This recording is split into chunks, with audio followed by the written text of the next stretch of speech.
என்ன நம்புங்க யுவரான. ஏன் என்ன இப்படி சிக்க வச்சிருக்காங்கன்னு எனக்கு ஒண்ணுமே புரியல. மாலதி கிட்ட இருந்து வந்த போன நீங்க அட்டன் பண்ணிருக்கீங்க அறிவழகன். அதுல விடாம நீங்க 10 நிமிஷம் பேசிருக்கீங்க. நீங்க இல்லன்னு சொன்னா அதை யார் நம்புவாங்க?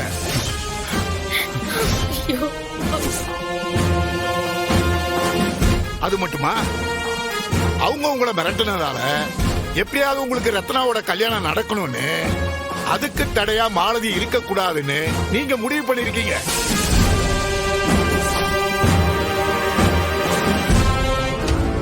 அதனாலதான் அதிகாலையில மாலதிய ஒரு இடத்துக்கு வரவழைச்சு கொலை பண்ணிருக்கீங்க இல்லையா? ஐயோ இல்ல யுவரான, சத்தியமான கொலை பண்ணல.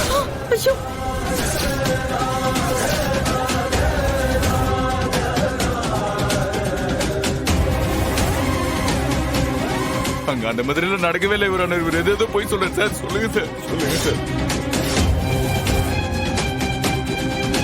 சத்தியமா எனக்கு எதுவும் தெரியாது யுவரானர். நான் நிரபராதி யுவரானர். நான் சத்தியமா எதுவும் பண்ணல. Objection your honour. Misleading. Sustain. Your honour, உண்மையிலே அதுதான் நடந்திருக்கு. அந்த கால் ஹிஸ்டரி வேணா செக் பண்ணுங்க. மறுநாள் காலையில மாலதி இவருக்கு போன் பண்ணி மிரட்டி இருக்காங்க. ஐயோ.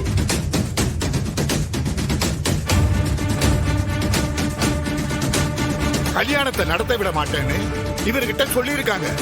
அந்த கோபத்துலதான் இவர் தாலி கட்டத்துக்கு 10 நிமிஷத்துக்கு முன்னாடி போய் மாலதியை பார்த்து பேசி இருக்காரு.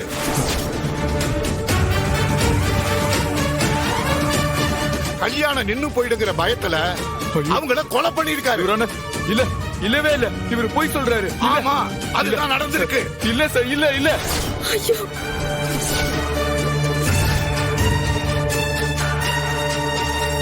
மாலதி உங்களுக்கு போன் பண்ணிருக்காங்க இல்லையா? அதுக்கான ஆதாரம் இருக்கு.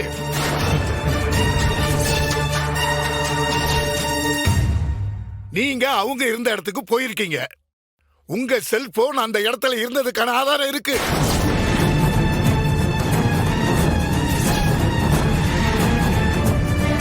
அதை விட முக்கியமா உங்க சட்டையில மாலதியோட ரத்த கரை பட்டிருக்கு.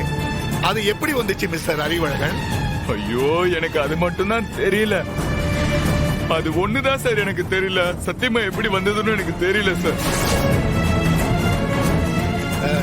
யுவர் ஆனர், எல்லா கேள்விகளுக்கும் தெரியல நடக்கலன்னு சொல்லிட்டா இவர் செஞ்ச கொலையில இருந்து தப்பிச்சிடலாம்னு நினைச்சிட்டு இருக்காரு. ரொம்ப மோசமான ஆள் யுவர் ஆனர்.